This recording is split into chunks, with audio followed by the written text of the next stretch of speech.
And I've seen you talk about this on Twitter with your fans.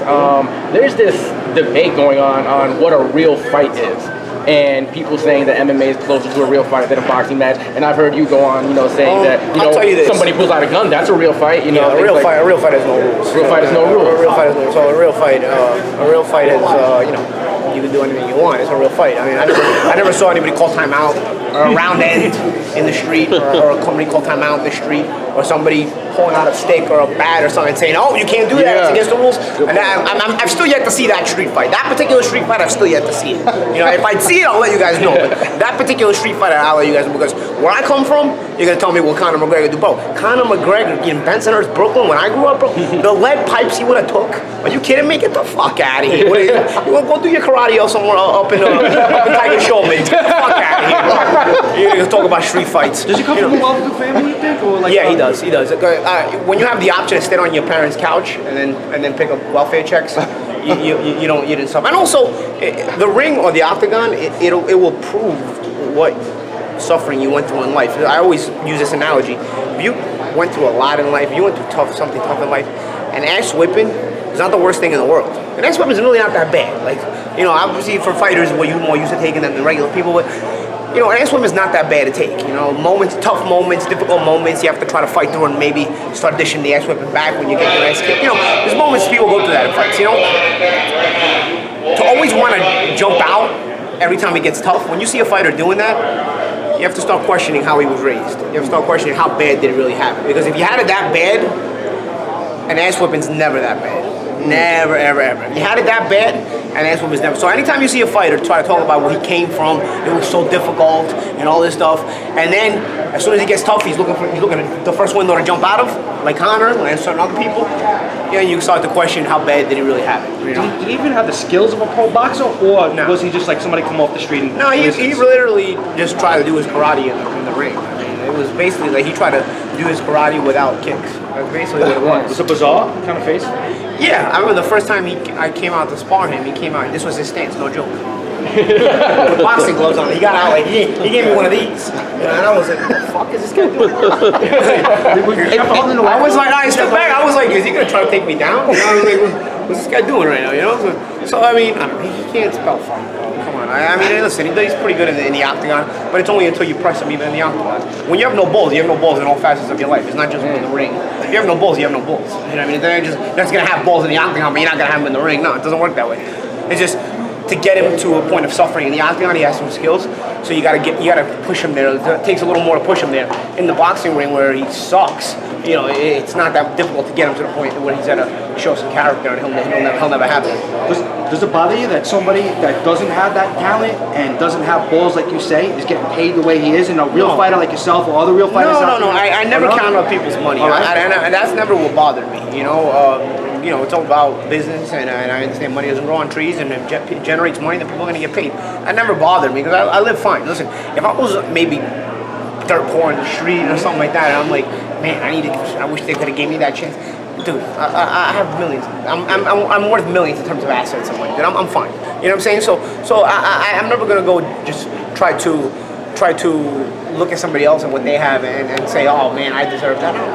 I don't care about that. As long as I'm paying my bills, because at one time in my life I really couldn't pay my bills. I'm not kind of Mcgregor status, literally I had to go in from house to house. You know what I mean? So then when you all of a sudden you're paying your bills and you're paying your bills comfortably, you're happy. You know what I mean? You live a comfortable, good life. You're happy.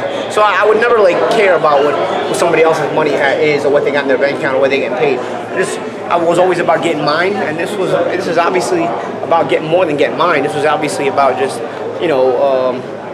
being a man about what you said you did. I told you to look after his intentions when I saw you in Long Island. Yes. And I was suspicious about that from the jump. Yeah, but I mean, even I couldn't have pictured that. You know what I mean? I thought what was the worst is going to happen. He's not going to like me. He's going to try to fight, make it a fight. I love all these MMA fans, though. You should have known it was going to be a fight. But the sparring we do?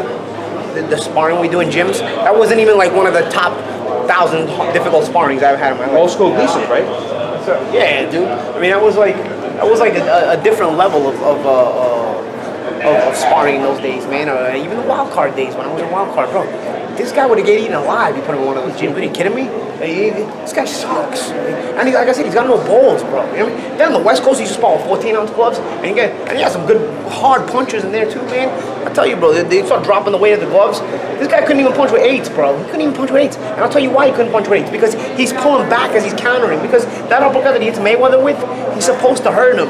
But you know why he doesn't hurt him? Because he's already stepping back as he's throwing it. Because he has no balls. Because the counter punching takes balls. You have to hold your ground. Right? You have to hold your ground counter punching. If you don't hold your ground, you get nothing on the shot. He slap like a girl? Yeah, he slap like a girl. He even winces like a girl when you hit him with her body. But the problem is he has no balls. Even like people are like, oh man, because I was in there. I was like, why does this guy not hit hard? And everybody says he's hitting so hard. Why is he not hitting hard? Because you start watching him. He has no balls. You have to actually have the balls to stay in there. A real fight is maybe MMA. It's maybe this. It's maybe this. Whatever you think it is. Mano a mano boxing. That's why people die in this shit, bro. It's all strikes, bro. It's old school mano a mano. Go and do it. Go and handle yours. You know what I mean? But you gotta have balls. You can't grab and hold and kill time. You can't go you can't lock them up in a guard. And I'm not disrespecting MMA fighters because there's a lot you can do in the guard. But what I'm saying is you have less options to kill time in a boxing fight than you do in a mixed martial arts fight. There's various methods of killing time in a mixed martial arts fight. Even though it's difficult as well, of course. But this guy is like, I don't know, bro. I don't even know what else to say. I don't know. You could probably articulate this. I mean, me and you are both from New York. When a fight broke out on the playground, it was standing up, and if it went to the floor, older dudes would come and pick you up and actually get you off of the floor. Yeah. Or if you start kicking, that was like some bitch shit. Yeah. Like from New York. I don't know about everybody else. Because usually guys don't know how to kick. Maybe Connor knows how to kick and get there. But again, you get somebody, and then you got friends jumping in. I mean, it was a playground. You had friends jumping in. This shit wasn't real. What do you think of the referee? If somebody hits you with something, all of a sudden you got friends jumping in, then the other friends jumping in. Before you know it, a brawl was breaking out. And then who used to hide weapons? What about inside Brooklyn? My cousin did. They used to hide weapons in the bushes in the park in case everything ever broke out. The pipes would come out and the bats would come out. Get the fuck out of here with this real fight bullshit, man. All of this shit is within rules, within a set of rules. I'm talking this real fight bullshit. I just remember after school in the handball courts. That's what it was for us, right? And everybody would talk about it like something. Sometimes you'd meet at the handball courts for a fight.